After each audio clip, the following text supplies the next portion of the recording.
Archwell Foundation, run by Meghan Markle and Prince Harry, do extraordinary work, particularly women and girls, but notably around mental health. And I just want folks to know, not only are they in compliance, it was a technical paperwork issue that was wildly hyped. It was supposed to be a soft reboot, a second chance, a way to reshape public perception and prove that Meghan Markle had something meaningful to say beyond podcast platitudes and PR spin.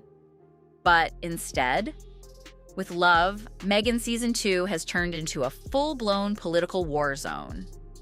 And at the heart of the chaos?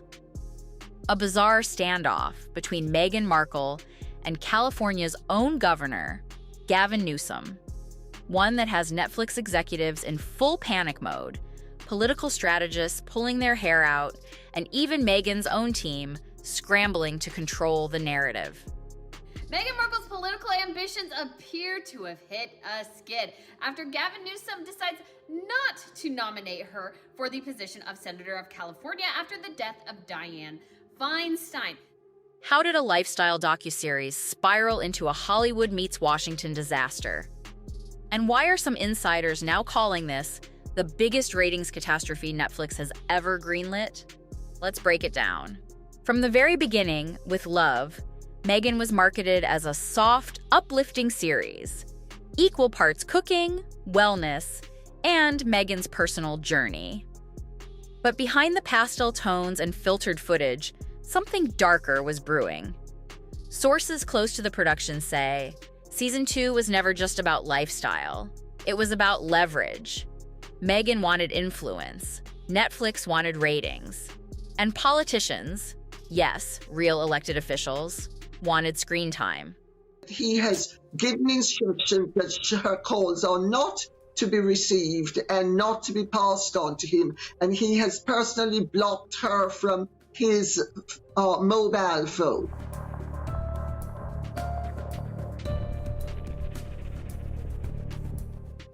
Big names were whispered: Kamala Harris, Gavin Newsom, even others circling the 2028 political arena. The goal? Sneak political messaging into a lifestyle show, bypass scrutiny, and build brand familiarity ahead of campaign season. Subtle? Not even close. Let's talk about Gavin.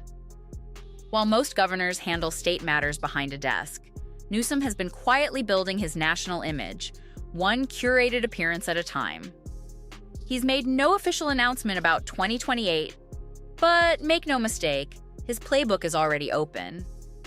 And appearing in With Love, Meghan was a strategic move.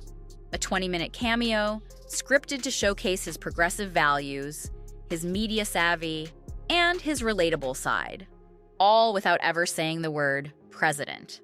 Not only is Meghan Markle getting very political with this new season, but she's also actually shoehorning in her activism, her overall agenda into this actual season, quote unquote, which is in reality just part 2 of season 1. Let's be very honest about this. But Newsom had one hard rule: no direct mentions of 2028. No "are you running?" questions. No dragging in political enemies. No off-script chaos. What he didn't anticipate was Meghan Markle. It was supposed to be a quick shoot, just another scene in a rented LA house. Cameras were rolling, lighting was set, and Newsom arrived with a small team and personal security detail. But what followed wasn't production. It was combustion. Meghan reportedly went completely off script from the start, and that's assuming there was a script at all. Swirling around for a while now, there were rumours this week she could be a contender to replace the recently deceased Californian Senator Dianne Feinstein. We do know back in 2020 she did have an hour-long meeting with Governor Gavin Newsom, reportedly to discuss the possibility of replacing Kamala Harris when she became Joe Biden's vice president. According to multiple insiders, Meghan kept cutting Newsom off mid-sentence, redirecting the focus back to herself. Instead of platforming her guest, she allegedly used his appearance as a launch pad for her own narratives, her struggles, her voice, her brand. tensions rose fast. Then came the name that cracked the scene wide open: Trump. Meghan, fully aware of the animosity between Newsom and former President Donald Trump, brought him up repeatedly, even after Newsom had explicitly instructed producers and Meghan herself not to mention him at all. That's when things exploded.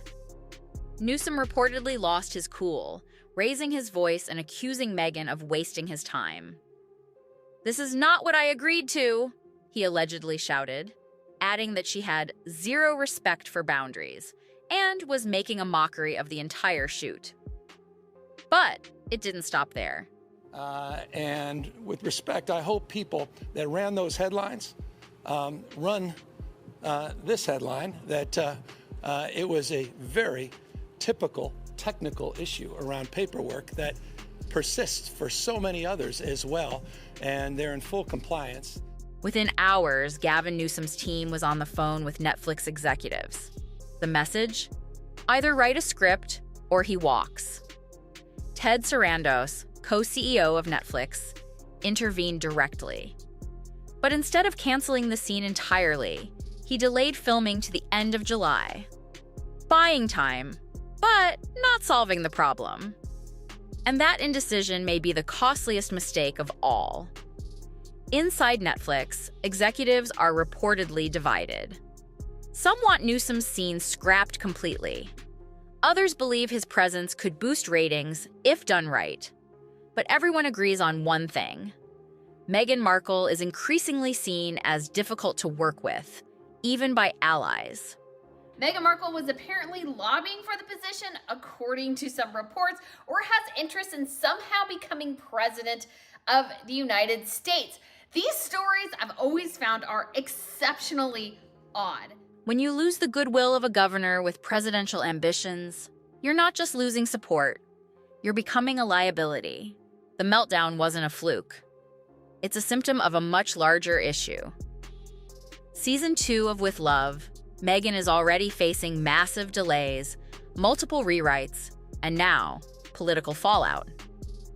Meghan's insistence on injecting herself into every conversation, regardless of context, has derailed more than one guest segment, according to insiders.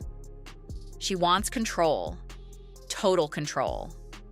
But what she's creating, intentionally or not, is a chaotic echo chamber with no clear message, no narrative discipline, and no understanding of what audiences actually want to watch. Instead of offering a fresh look at lifestyle, activism, or public service, the series is fast becoming a cautionary tale of ego over substance. For Newsom, the stakes are higher than ever. He knows the cameras are rolling. He knows every frame will be dissected. And he knows that associating with a controversial figure like Meghan Markle, especially in an unscripted, poorly managed production, could tank the very image he's working so hard to polish. He wanted a clean cameo. Instead, he got blindsided by political landmines and tabloid chaos. And with the episode still set to air, pending a new script and reshoot, his team is reportedly worried that the damage may already be done. Netflix may try to edit around it, but the tension behind the scenes is becoming impossible to ignore. Producers are growing frustrated. The original team that helped launch Season 1 is reportedly being replaced or reassigned. And those who remain are tired of walking on eggshells. Now, we do know Newsom's office has confirmed he has chosen Laponza Butler, who is the president of Emily's List, to fill Feinstein's seat. She's a hard left lady who heads up the pro-abortion group Emily's List. She doesn't actually live in California, which is fairly interesting. It's not just the Newsom incident. Meghan allegedly clashed with at least 2 other guests over creative control. She's known to pivot mid-scene, derail the original focus, and insist on redoing takes to highlight her own experience rather than that of the guest. Even more telling, Gavin Newsom reportedly referred to her off-camera as impossible to work with. That label may stick. Let's be honest, Season 1 didn't exactly break records. Critics panned it. Viewers tuned out.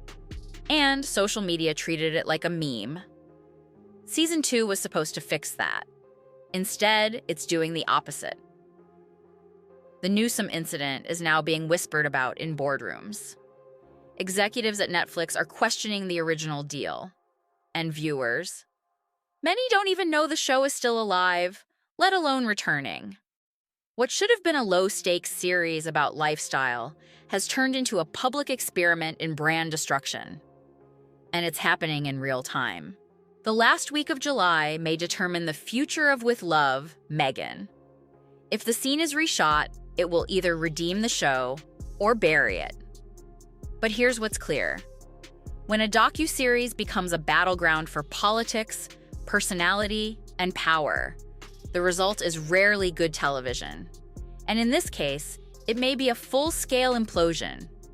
Netflix is betting that it can patch the holes. Meghan is hoping to regain control. And Gavin Newsom? He's watching closely, knowing full well that one misstep could haunt him all the way to 2028. The question isn't whether Season 2 will flop. The real question is how many careers it'll take down with it. Let us know what you think in the comments.